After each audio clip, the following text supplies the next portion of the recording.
그랄TV 가족 여러분, 안녕하십니까? 이 시간에는 교육정책 대전환이 필요하다라는 교육에 대한 이야기를 좀 나눠볼까 합니다.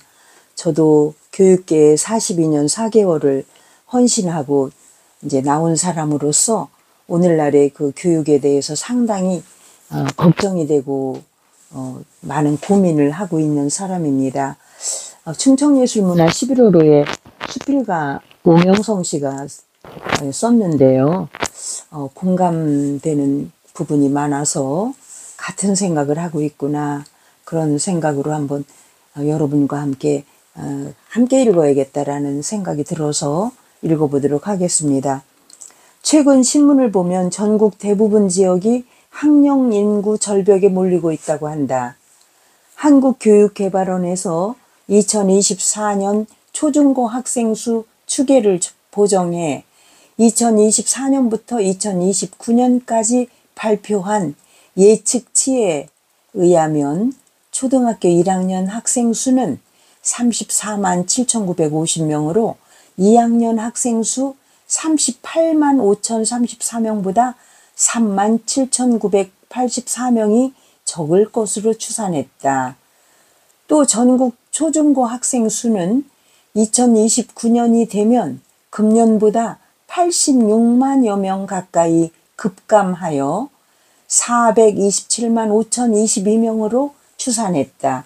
또 다른 일자 신문에서는 교사 업무에 대해서 한국교육개발원 작년 조사를 보면 교사들이 일주일에 수업은 16.47시간으로 수업 계획 준비는 7.17시간, 학생 상담은 3.63시간, 전문성 개발은 2.80시간, 그리고 행정 업무는 7.23시간으로 나타났다. 행정 업무에 사용되는 시간이 수업 외 업무 중 가장 비중이 큰 것으로 나타났다. 그런데 이 시간은 2018년 경제협력개발기구, 즉 OECD 조사에 따르면 5.4시간이었다. 학생 수는 감소하고 있는데 교사의 행정 업무 시간이 더 증가한다는 것은 교사 수를 감축하고 있다는 것을 의미한다. 교육 선진국에서는 법령이나 지침을 통해 교사 업무를 교육 지도 활동으로 한정한다. 영국에서는 교육부 지침으로 교사에게 전문성과 판단이 필요하지 않은 행정 사무 업무를 강제해서는 안 된다고 밝히고 있다. 글로벌 인재 교육 경쟁을 위한 질 높은 학교 교육이 필요하기 때문이다. 다시 말해서 선생님들이 가르치는 일보다 다른 잡무가 이렇게 많다는 얘기를 지금 하고 있어요. 40년간 학생들을 가르치고 퇴직한 입장에서, 이분도 이제 학교에서 퇴직한 분이죠. 중학교에서 퇴직한 걸로 알고 있는데요. 우리나라 초중등 교육을 생각할 때 가슴이 무거워진다. 그 이유는 교육이 발전했다는 생각이 들지 않기 때문이다. 1970년대 말에 교사로 출발할 때 한 학급의 학생 수는 60여 명이었다. 주당 교사 수업 시간은 평균 24시간, 많게 하는 해에는 28시간까지도 해보았다. 이런 환경에서 행정 업무까지 볼 때는 학교에서 교과 연구할 시간이 없었던 때였다. 이때 선진국에서 반당 20여 명의 학생을 대상으로 일주일에 주당 15시간 내외를 한다는 것을 알았을 때 그런 환경에서 수업해보고 싶다는 생각을 했었다.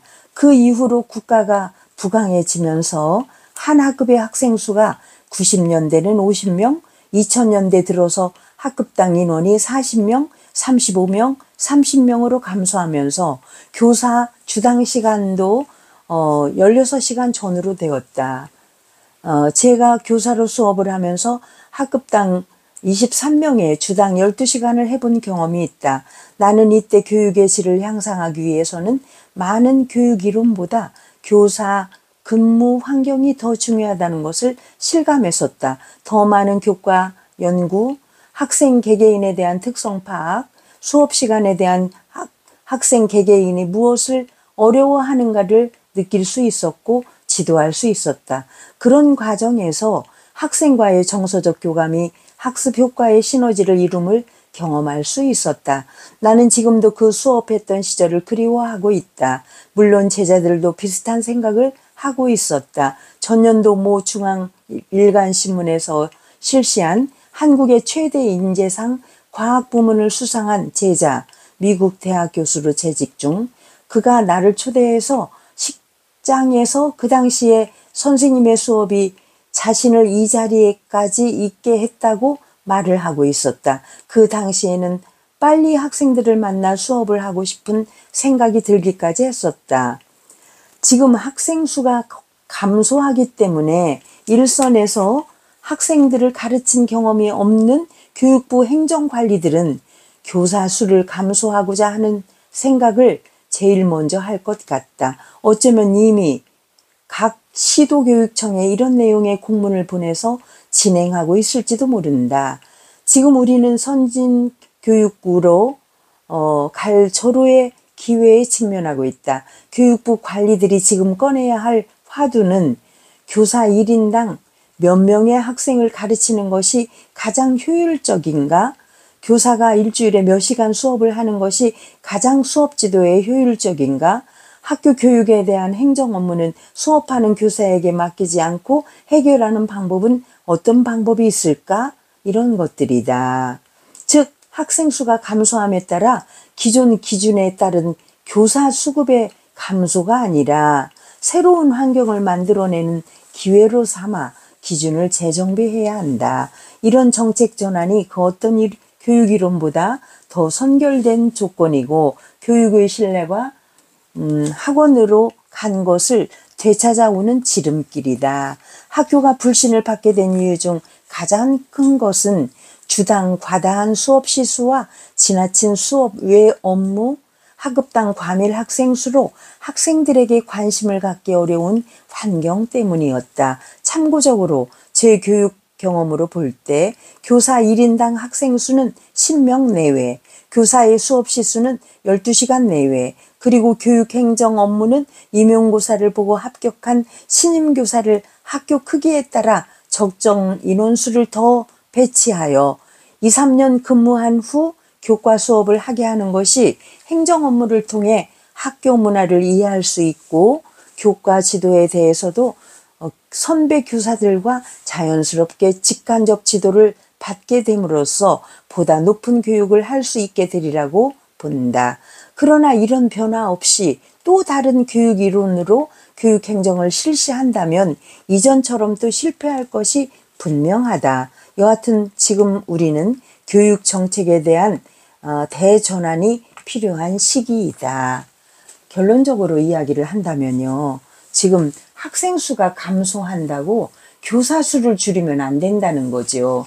교사 수는 그대로 두고 OECD 국가 기준으로 해서 우리나라가 교사 1인당 학생 수가 많은 편이니까 학생 수가 줄어들더라도 교사 수는 그대로 현상 유지를 하고 첫 발령을 받는 그 교사들을 인턴 기간처럼 두어서 자연스럽게 학교 행정 업무나 또 학습 지도, 수업 지도에 대한 테크닉 같은 것을 선배 교사로부터 답습한 다음에 학급에 투여하는 것이 좋겠다라는 이 수필가 오명성 수필가이긴 하지만 이분도 40여 년 교단의 교사로 근무했던 경험이 있는 선배 교육자로서 이런 자기의 걱정을 하는 거예요. 그런데 이런 어떤 제도를 위반하는 사람들이 교단 경험이 없고 그냥 행정만 하는 그러한 분들이 교육부에 있기 때문에 문제가 된다는 거지요.